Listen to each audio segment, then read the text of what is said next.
right. Welcome, Tricia. I'm so excited that you're here with me today. Hi, thank you so much for having me. I'm really excited for our conversation. Me too. So, why don't we start with you telling me and our listeners a little bit about your story? Yeah. So currently, I am a mindset coach and hypnotherapist. Most of the time, when I say hypnotherapist, people are like, first of all, what is that? Are you Yes. going to control my mind? We'll get to that later, I'm sure, but that's not the case. Yeah. And then the second question is, well, how did you even get into that? Hmm. And I got into this field out of necessity. It Oh, was okay. like a point where in my life where people talk all the time about their rock bottom. I Hmm. was absolutely at my rock bottom. So previous to this career, I was a sports reporter. That's what I went to school for. I was in a journalism major, absolutely loved it. And I just had always loved sports. I feel like Hmm. they're very inspiring in nature. And after being in the field for some time, of course, it's a male prevalent field. Hmm. And I also underwent sexual assault. And that was a huge turning point for me. Hmm.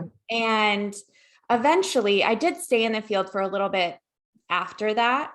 But eventually, it just got to the point where I was like, what am I doing? And Mm. so I quit my job with nothing else. I moved back home. I was 25 or 26 at the time and just kind of had to start over. And I dove headfirst into personal development, like I said, out of necessity, Hmm. because I just felt so broken.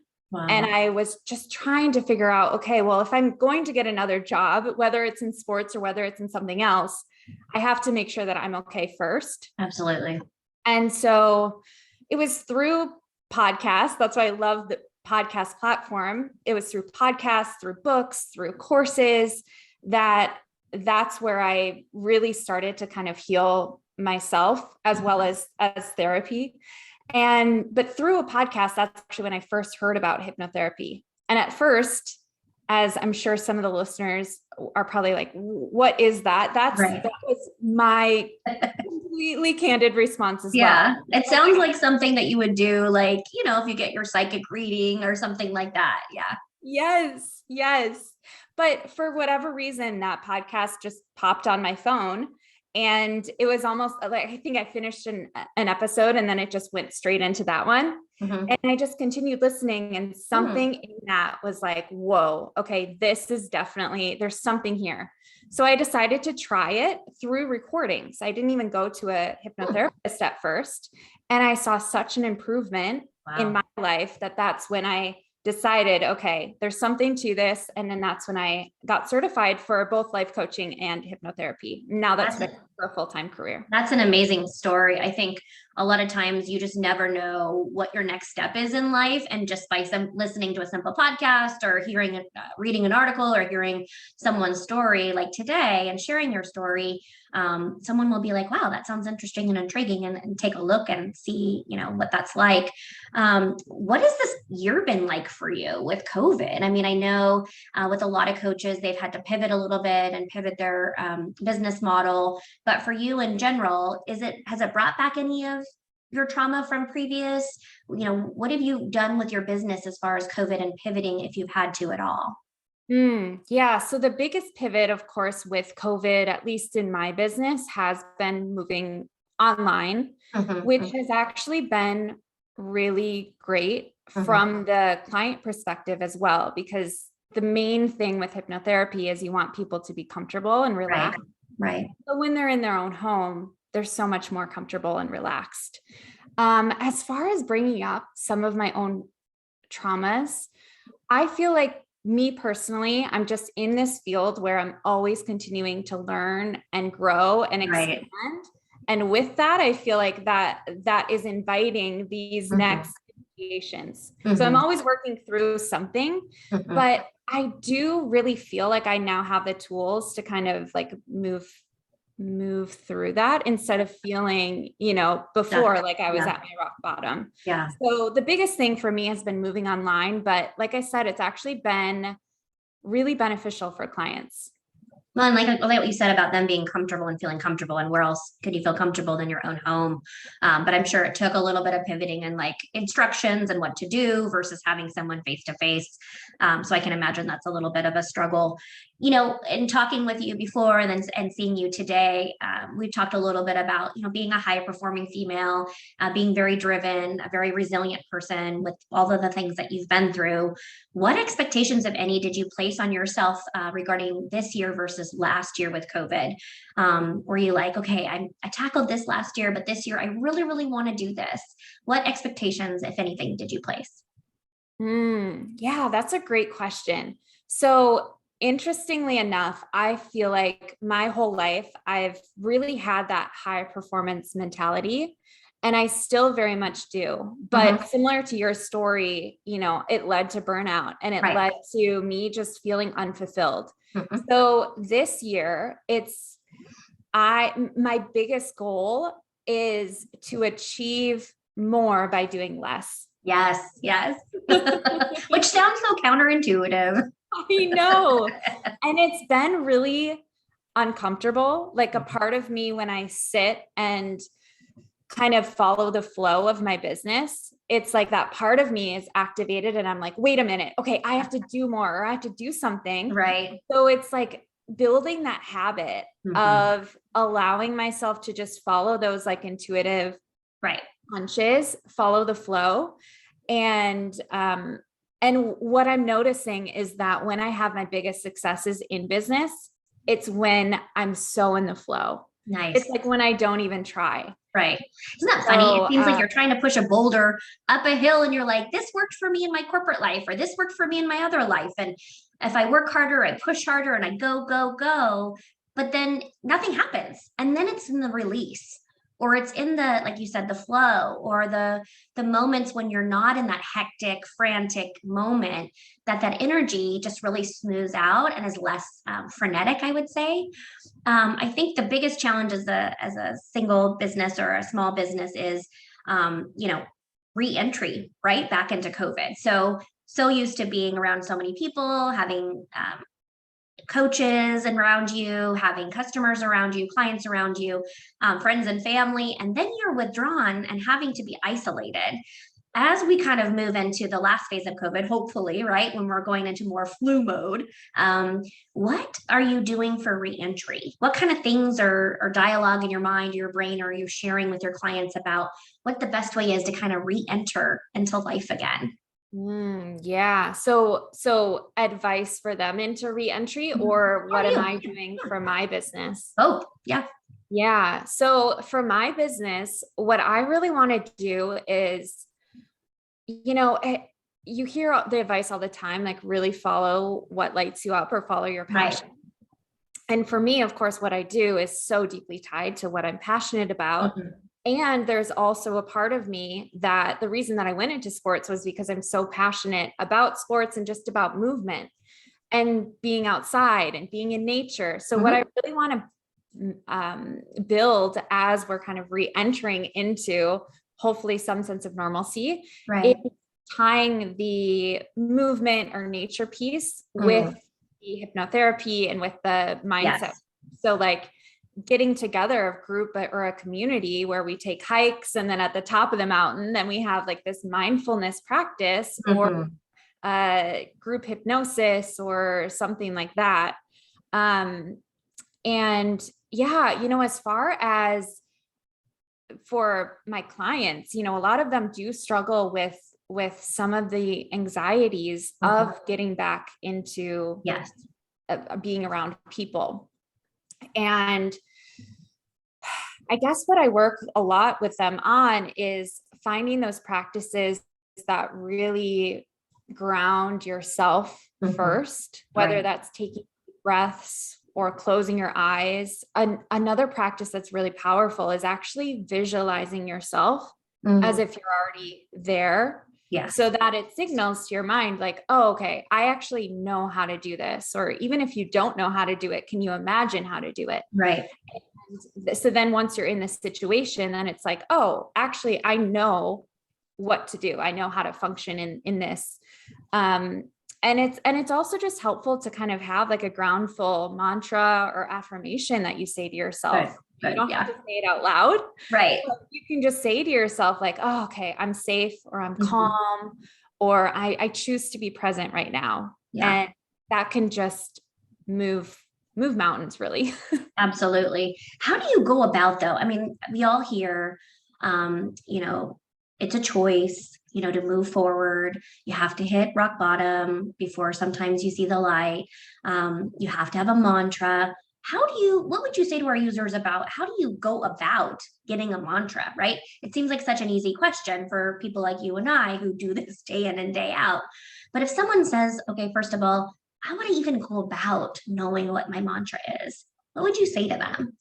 It's like Yeah. how to have a mantra, how to start a mantra, how to connect with your mantra. Yeah. So two of the most powerful words in the English language are I am, Yes. because really anything that follows that, it can make it truth. Mhm. So I would first get clear on the opposite of what you want. Like, so get clear on what you're struggling the most with. If there is an area in your life that brings about the most change, Mhm. own in and determine that area, because the first step is always awareness. Right. If you're walking around with a mantra that's like, I am powerful, and that doesn't connect with you, it's Mhm. not going to be effective. Yeah. So first get clear, if relationships are your biggest pain point right now, or your biggest goal in life perhaps is creating wealth, like get clear on that first, and then you can create a mantra that really fits with you. So I am is a really powerful statement. And then I also love the point that you said, like,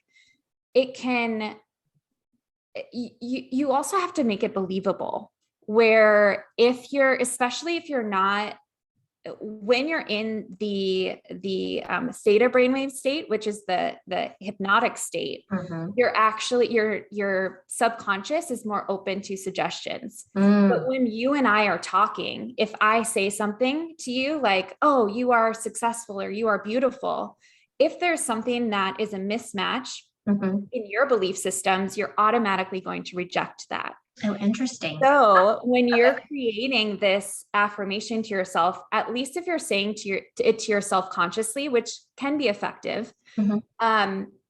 you kind of you want to tailor it so that it's more believable. So Mm. instead of saying, I am a millionaire, or I am wealthy, and maybe you're living paycheck to paycheck right now, you can say something like, I am becoming wealthier and wealthier, Mm. or I am becoming closer to becoming a millionaire, Mhm.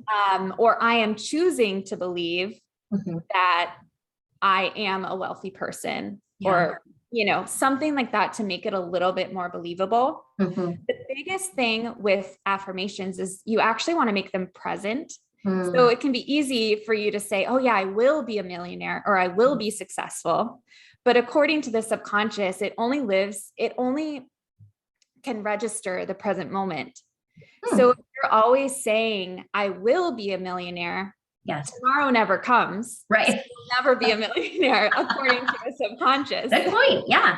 I think words matter, and the deliberacy and the intention is really, really important. I mean, I think all of us in our 20s, I mean, I wish I could watch myself back and see what I was saying to myself and to others and my inner critic. God, I could write a book on that. I think we all could. But I feel like, as I can speak for myself, as I age, the intentionality as my words are coming through a little bit more. And it's people are like, you're really thinking about what you're saying. It's not that I'm thinking about what I'm saying because I don't want to say something wrong, because anyone that knows me knows I'm pretty direct, and that's not the case. But it's the intentionality of, what do I actually want to put out there, and what do I actually believe? And that's really an interesting concept. I love what you said about the hypnotherapy piece, and almost activating that part of your subconscious, that part of your brain. I find that super interesting. I want to go back a little bit to that rock bottom moment, because we all have that. And currently I'm writing a book about people rising from the ashes and being their own phoenix in their lives. Can you share with me and our listeners today what you're comfortable sharing about that rock bottom moment for you. And because this year's theme is resiliency, let's talk a little bit about that rock bottom moment into transforming into that resiliency, right? So that transformational state that you got yourself into. Yeah. So I think it's important to note also that a lot of the times when people go back and tell their story, it can seem like, okay, I hit rock bottom and then all of a sudden I shot back up. Right. That was definitely not the case for me. So yeah, it seems like 2 seconds, but it's actually like 2 years or 10 years.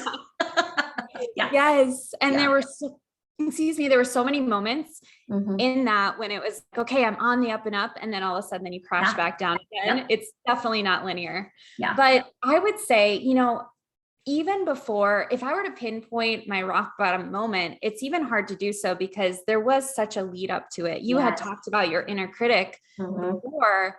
And even before the sexual assault happened, I was certainly my worst enemy. Yeah. Where being in the sports reporting world, when I was on camera, it was like, okay, I'm not pretty enough. I'm not thin enough.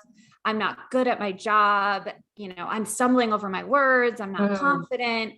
All of these things would just always be flooding my mind. And is that because of the industry, or was that part of how you were raised, or a combination of everything? Yeah. So I would say a combination of both. I believe that, it's even like, I believe that the industry in itself was just reflecting back to me what was already there. Gosh, that is a powerful statement for those of you listening. And this just hit me home when you said that. I don't want to say we can often blame societal issues or things like that, but it's really that mirror and that reflection back and forth from that situation, but also biological and also situational. Yeah, I love that. Yeah. So absolutely. We're not making the industries or their circumstances or society in general right. We're not giving them an excuse, but at the same time, it was a mirror to me that was showing me just what was already there underneath it. So especially in the work that I do, a lot of the times I work with clients to go back to the source of whatever it is that they're feeling. And so for me, this inner critic didn't just pop out of nowhere. It had been there for a very long time. And yeah, so just, culmination of childhood events like that had always been there. And so then, just kind of thinking of like the mindset that I was already in, where I was already just really self-conscious and already felt alone and already felt, okay, well, I'm this young woman surrounded by all men. Like, what am I doing? And then undergoing something so traumatic, like sexual assault. And what's interesting is that, of course, that in itself is very traumatic, but the aftermath is so traumatic as well. I decided, and this is a very personal. Yes, and I appreciate. Please share what you're comfortable sharing. I just know in our conversation previously, and just know from speaking to women day in and day out, there's always a million people that are listening and saying, "I've been through that." Yeah, it was her sharing her story that made me feel comfortable coming out, or coming out about the story, or helping me get up from the bathroom floor, or stop me from committing suicide. So, please note that we respect anything that you have to say today. So yeah. And so I decided to report it. And again, like, that's just a really personal decision. Like, and brave. Yeah. Thank you. And at the time it didn't feel like that. It was just, I was filled with so much anxiety of, okay, well, now that I'm reporting this, what are they going to turn back on? Retaliation. Yeah. And so then it went into,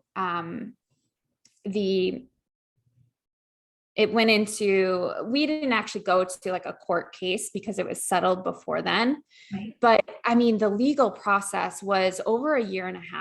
Wow. So it was like, the most traumatic moment of your life, but then it's drawn out and relived, I'm sure. I mean, you have to get interviewed and exactly. And even in those interviews, although they're well-intentioned, it's like, you have to then relive that experience over and over. Yeah. And then just being in the industry too, it was actually a colleague that this had happened with. So there were a lot of rumors going around too. And a lot of people just being like, oh, well, you know, don't get involved with Tricia because you'll never know what she'll say against you or whatever. So it's, that is why I have just so much compassion for people who go through this, because he's been there. That's always in the back of their mind of like, oh, I can't report this, or I can't talk about this because what are they going to say against me? Right. So, and then I already forgot your question though. Was it? I was just saying, you know, share with us your story and, you know, however you want to say that the lowest point, right? Is that the actual act, and then reliving that a year and a half later or however long it went on. But the choices that you have to make along the way. So it sounds like choice one was tell the truth. Yeah. Stand up for yourself, report it. But then there's also those little choices along the way inside yourself where you basically have to decide, am I going to move forward or am I going to not? And what does that look like? So love to hear that. Yes. And so in living that, and once the case was settled, then I was still in that environment and things would still happen where it was like, do I really deserve this? Right. And I heard a quote once that was something like, the universe will either push you through pain or pull you through a vision. And it's by Dr. Michael Beckwith. And that really hit me. Because it was like, wow, the universe pushed me so much through pain to actually make a move, to do something in my worth, where I finally saw that I was not deserving of this. Yes. And so it kind of took a culmination of events for me to finally be like, okay, actually, this is not the industry for me. I do not deserve this. Right. And I'm taking the biggest risk of quitting my job without anything lined up. And then that's when I moved home. Right. So yeah, it was those culminations of, you know, those little moments, those little decisions, which really led to a great outcome. And then, you know, after being at home for, it was a year and a half. And then I finally decided, okay, I'm going to take another huge risk, move to a completely new city. And then it just so happened that was the day that my U-Haul arrived was the day that the stay-at-home orders were ordered with COVID. Isn't it all about timing? Yeah. So it was another risk. Yeah. I love that. Well, thank you for sharing that story. You know, it hit home to me. It's a very personal story, but I also think it makes sense for, you know, our listeners to hear that there is life after a sexual assault. There is a brighter tomorrow after a sexual assault. And whether you choose to tell or share or report, it's all such a very personal choice. So I appreciate you sharing your story. You know, and looking at all of the bad things that have happened in COVID and during one's life, if you could kind of highlight for us, what is your bright spot? What did you actually learn from that? One of the darkest moments in your life. What was a bright spot out of that? Yeah, the brightest spot for me was finally knowing and discovering the statement, I am worthy. Yes. Because I think believing it. Right. Right. I think so often as women, it's like we are conditioned to believe that we aren't worthy of certain things, or we're only worthy if we do X, Y, and Z. Right. Reproduce of some sort. Yeah. Yes. Yeah. And so not reproduce, produce. Yes. Or both. Yeah. Yeah. Both. Yeah, absolutely. So it was through that experience that I finally discovered my worth, and then I could go on and share that with others. Now I help clients all over the world really discover their worth. And that is just a continuously, you know, once you find that, you can really achieve anything in life. As you're talking, I can see your face. I mean, listeners, some of you will be able to see your face when we were on YouTube and some of you won't, but your eyes really lit up and your face lit up when you were talking about moving from the darkest point to the lightest point and finding your worth, believing in your worth. And I think I don't ever want to say, I hate when people say things happen for a reason, right? But with that being said, isn't it interesting to think, where would I be now if that wouldn't have happened to me? If I didn't have that experience in my life? Or where would I be if I wouldn't have made the choice to leave, right? And not stay in that career where you were comfortable. And I think the lesson in the journey today is really about when something happens in your life and it impacts you to the core, you can break through that darkness. You can become resilient and go onto the other side, and not just go on the other side and follow the light, but teach others to do the same thing. And I think it takes a lot of power within women, people in general, when they take the darkest spot in their life and turn it into the biggest spot. So kudos to you. What advice would you give to our listeners overall about resiliency and kind of learning about what you've been through, obviously as a coach, but as a human being in general? What would you say for people or listeners on the phone today that are at their darkest point? What would you say to them? So the first thing that came to mind when you were asking that question might be new to some listeners because it was completely new to me, and it sounds so simple, but it's actually feeling those feelings instead of, I think it's so easy for people just to say, oh, just think positive, or, oh, just like move on to the light. But it's actually feeling fully and acknowledging yourself for going through that hard time first. Right. And once you allow yourself to feel, because, I've heard it multiple times where depression is you're depressing your emotions. And so once you actually sit with them, once you give them a spot at the table, then you can actually move forward. And so that would be the first thing, is like really have compassion for yourself as you're moving through this hard time.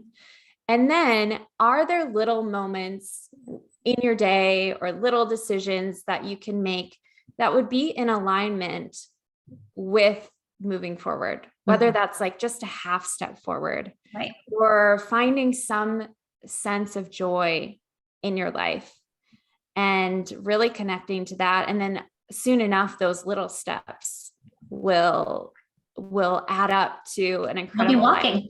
You're walking. I mean, that's what's so funny. I think so many of us scroll through Instagram, on Facebook, and even before I was coach, and say, God, that person has a great life. How did they get that? How did they get there? How did they do that? I'm not strong enough to do that. I wonder, well, that's a lot of work. I mean, you're constantly kind of all these like gate posts and roadblocks and slippery when wet signs or deer crossing. I mean, there's so many signs you're like, should I not? Right. And it's just taking those small steps. And I think people just think you have to go from 0 to hero, and nothing ever is 0 to hero, right? You have to literally take those small incremental steps. Yeah. And even if you're scrolling on Instagram, constantly comparing yourself to others, that can actually be, if you take out the comparison piece, which obviously is easier said than done, but if you can reframe it to see those people as examples that, oh, they did this, I can do that too. There's this effect in the brain, it's called mirror neurons. So the fact that I can see it in you then signals to my brain, oh, it's I possible. can do that too. Yeah. The possibilities, I think, is important. When you look back on your life, you're still young. We're both still young. What mantra would you say keeps coming up for you? I know you touched on the I am, but when, if you're up in a float plane or you're doing something, there's a big banner. It's like Tricia's plane. What would the mantra be on the back? I like that question.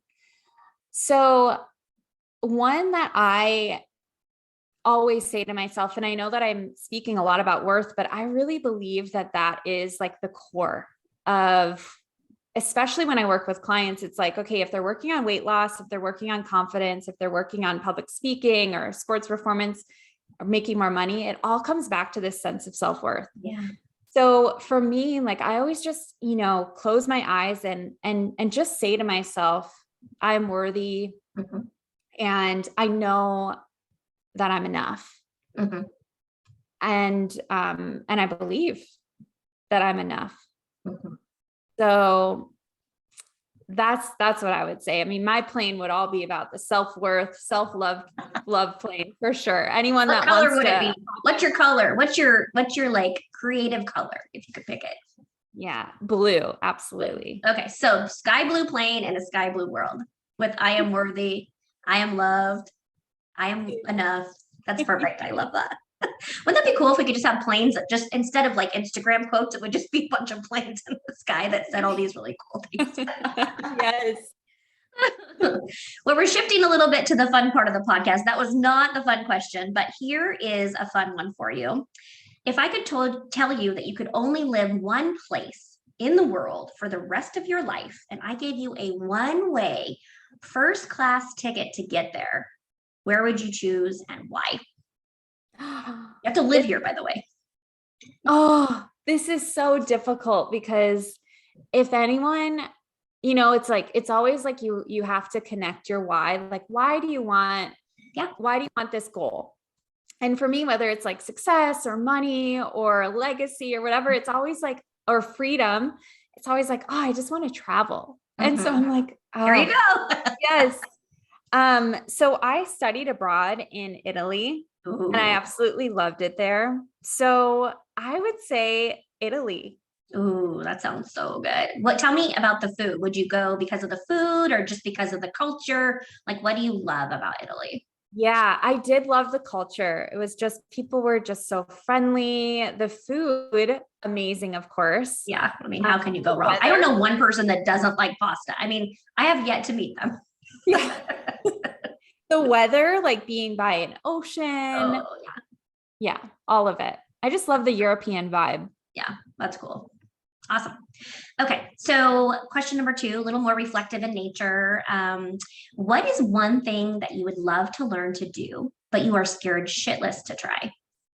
Ooh, that's another great question. Okay. This is what I do in my spare time. I just think of like weird questions. Okay, let me think about this.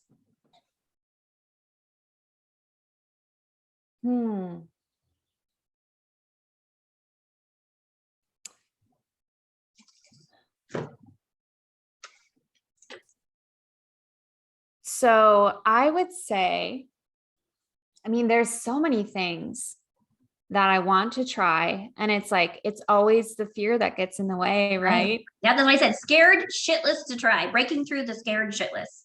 Yeah. I feel like this is an easy one. It would be like, I really want to do skydiving, but something maybe a little bit more than that, more cliche than that, or less cliche, excuse me.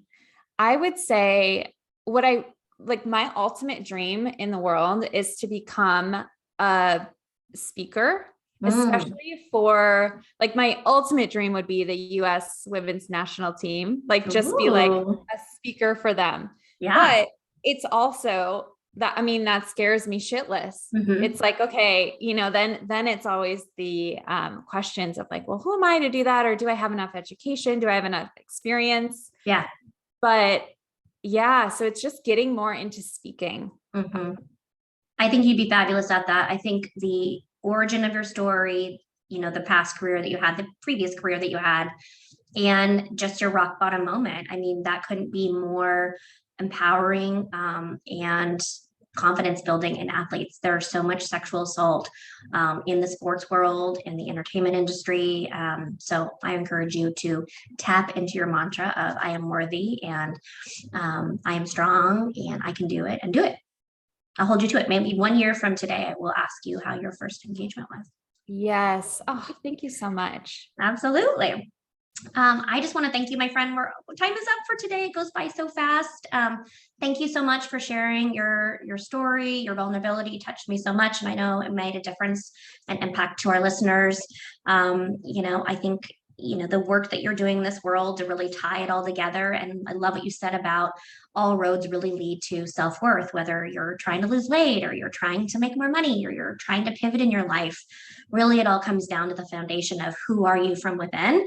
And that's what we do at SheShutters as well. We work on people turning towards themselves. What does that actually mean? It means looking deep inside and figuring out who you are as a person, and where your bright light should shine. Because a lot of people don't know, and it's just tapping into that. So thank you for joining me today. Thank you so much for having me. You're welcome. For more information about Tricia, please visit her on her Instagram page at triciafishbune.com.